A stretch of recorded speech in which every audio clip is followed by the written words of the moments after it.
مہنگائی کی لہر پھر سے سر اٹھا رہی ہے اور متوسط طبقے پر بجلی بن کر گر رہی ہے۔ روزمرہ کی ضروری اشیاء کی قیمتوں میں ہوشربا اضافے نے غریب طبقے کی 2 وقت کی روٹی بھی مشکل سے مشکل تر بنا دی ہے، اور اب اکتوبر 2025 میں پاکستان میں مہنگائی کی مجموعی شرح 6.24% تک پہنچنا عام شہری کے لیے ایک اور بڑا معاشی جھٹکا ہے۔ پاکستان شماریات بیورو کے مطابق مالی سال 2025-26 کے ابتدائی 4 ماہ یعنی جولائی سے اکتوبر کے دوران مہنگائی 4.73% رہی، جو گزشتہ سال کی اسی مدت سے زیادہ ہے۔ ستمبر کے مقابلے اکتوبر میں مہنگائی میں 1.83% اضافہ اس بات کا ثبوت ہے کہ اشیاء خور و نوش اور توانائی کی بڑھتی قیمتیں عوام کے لیے جو زندگی ہے اس کو مزید مشکل بنا رہی ہیں۔ خاص طور پر دیہی علاقوں پر اس اضافے کا بوجھ زیادہ پڑا ہے، جہاں قیمتوں میں 2.26% اضافہ ریکارڈ کیا گیا، جبکہ شہری علاقوں میں یہ اضافہ 1.54% رہا ہے۔ یہ اضافہ تقریباً تمام اشیاء میں دیکھا گیا ہے سوائے تفریح اور ثقافت کے شعبے کی، جس میں 3.7% کمی آئی، جبکہ روزمرہ استعمال کی اشیاء میں نمایاں اضافہ دیکھنے میں آیا۔ ٹماٹر 127%، چینی 345%، مکھن 30%، آٹا 15.7%، سبزی گھی 12.5%، جبکہ گیس 23% مہنگی ہوئی ہے، اور ایسے میں عام گھرانے کا بجٹ بری طرح متاثر ہوا ہے، خاص طور پر وہ طبقہ جو پہلے ہی کم آمدن پر گزارا کر رہا تھا۔ اب حکومت مہنگائی میں اضافے کی مختلف وجوہات بتا رہی ہے، جس میں سیلاب، زرعی پیداوار میں کمی اور افغانستان کے ساتھ سرحدی بندشیں شامل ہیں۔ پنجاب میں آنے والے سیلاب نے نہ صرف زرعی اراضی کو تباہ کیا بلکہ صنعتی پیداوار بھی متاثر کیا ہے، جس کے نتیجے میں خوراک اور ایندھن کی فراہمی میں خلل پڑا ہے۔ پھر سرحدی جھڑپوں اور تجارتی راستوں کی بندش نے شمال مغربی علاقوں میں قیمتوں کو مزید بڑھا دیا ہے۔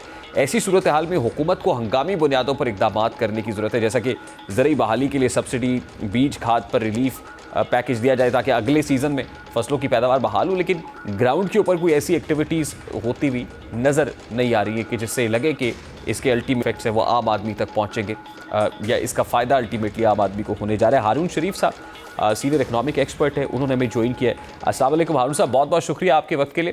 ہارون صاحب، سب سے پہلے تو ظاہر ہے ہم آئی ایم ایف پروگرام میں ہیں اور آئی ایم ایف پروگرام کے اپنے کنسٹرینٹس ہیں۔ لگتا یہ ہے کہ ابھی جو 27th کانسٹیٹیوشنل امینڈمنٹ ہے اس کے اندر 18th امینڈمنٹ کے اندر جو چینجز ہیں وہ بھی شاید آئی ایم ایف کے کہنے پہ کہ جس میں صوبوں کی مالی اختیارات ہیں اس کو کٹیل کیا جائے، محدود کیا جائے، تو ان کنڈیشنز میں آپ کو لگتا ہے کہ کوئی کنڈیوسو انوائرمنٹ پیدا ہو سکتا ہے عام آدمی کی جو حالات کو یا زندگی کو بہتر بنا سکے؟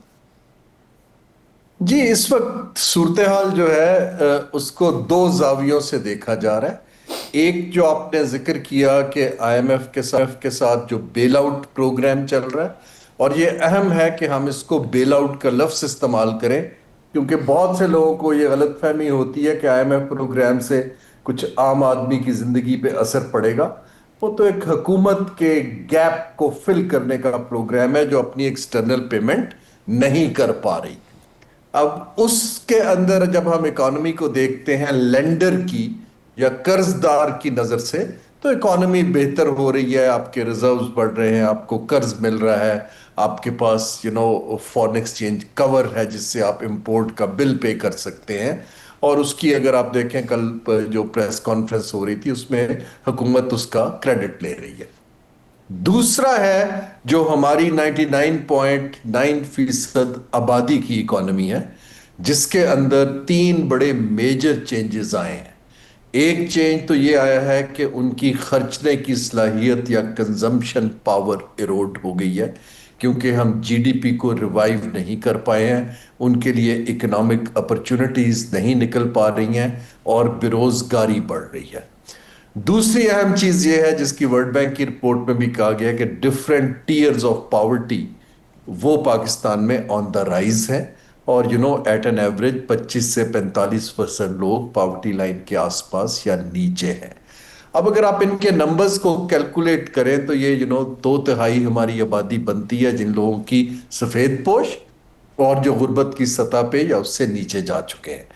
یہ جب مہنگائی ان کی کنزمپشن پاور کی ایروجن کے ساتھ مل کے ہٹ کرتی ہے، جس کی فلڈز کی وجہ بتائی آپ نے، کانفلکٹ ٹیریٹوریل کی وجہ اس کے اندر شامل ہے، آپ کی جو ٹرانسپورٹ لائنز ہیں ان کے خرچے زیادہ ہیں، کاسٹ آف ڈوئنگ بزنس کا خرچہ زیادہ ہے، یہاں پر پھر اس کنسٹیچوئنسی کو حکومت کو پرائرٹی دینی پڑتی ہے کہ جی ہماری ترجیح اب جو بھی کریں گے سب سے پہلے یہ جو پسا ہوا طبقہ ہے اس کو ایک نیشنل اکنامک دھارے میں لانے کے لیے پالیسی انٹرونشنز ہیں، اس کے لیے امیڈیٹ سبسڈیز اور ریلیف کے میئرز ہیں، لیکن مور امپورٹنٹلی آپ کو اکنامک ریوائول کے اندر ان کے لیے اکنامک اپرچونٹیز نکالنی ہے رادر دین کہ آپ ان کو ہینڈ آؤٹس پہ رکھیں.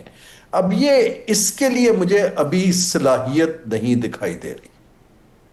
ٹھیک. اب ایک طرف تو آپ نے ظاہر ہے یہ کہا کہ یہ بیل آؤٹ پروگرام ہے اور ایکسٹرنل سائڈ کے اوپر جو مینجمنٹ ہے ہمارے برڈن کو جو ہے وہ شیئر کرنے کے لیے یا اس کی فنانسنگ کے لیے آئی ایم ایف کے ساتھ ہم پروگرام میں ہیں. تو آپ کو نہیں لگتا سر کہ اس سے جو ایکسٹرنل برڈن ہے الٹیمیٹلی ظاہر ہے جب ہمارے پاس یہ جو روزمرہ کی اشیاء ہے اس پہ بھی ہمارا آپ امپورٹ بل سویل کر جاتا ہے تو ایکسٹرنل برڈن تو بڑھتا ہے, تو اس میں ہمیں دوبارہ آئی ایم ایف کے ساتھ ری نیگوشیٹ کرنے کی ضرورت ہے یا کرنا پڑے گا؟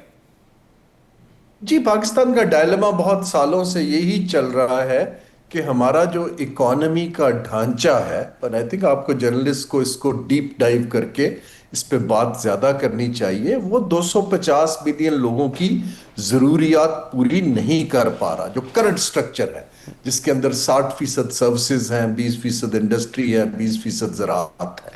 اب اس ڈھانچے کو جب تک تبدیل نہیں کرتے اور ہماری ویلیو ایڈڈ ایکسپورٹس نہیں بڑھتی, امپورٹ ایکسپورٹ کا گیپ نہیں کم کرتا, تو آپ کے دو ہی طریقے ہیں. آپ اس کو یا تو آپ بہت زیادہ انویسٹمنٹ لے آئیں باہر سے, یا آپ کی ریمیٹنسز 4 گنا بڑھ جائیں.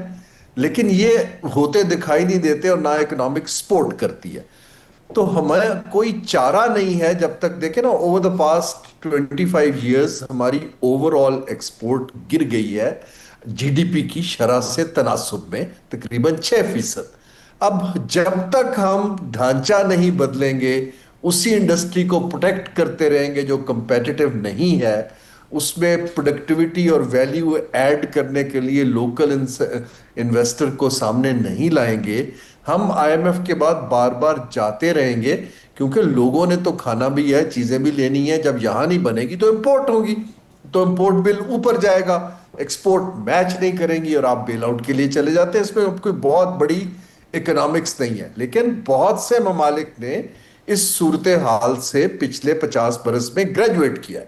ہم سم ہاؤ ڈھانچے کو چیلنج کرنے سے گھبرا رہے ہیں, سٹیٹس کو اس کو روک رہا ہے, کرونی کیپٹلزم کا پالیسی پہ انفلوئنس اس کو روکتا ہے, اور سب سے بڑی بات بیوروکریسی میں پالیسی میکنگ کی صلاحیت ایروڈ ہوئی ہے. پالیسیز لینڈرز اور ڈونرز بناتے رہے ہیں. اب اس کو بیٹھ کے ایلیٹ کو بیٹھ کے فیصلہ کرنا ہے کہ کام ایسے نہیں چل رہا ہے.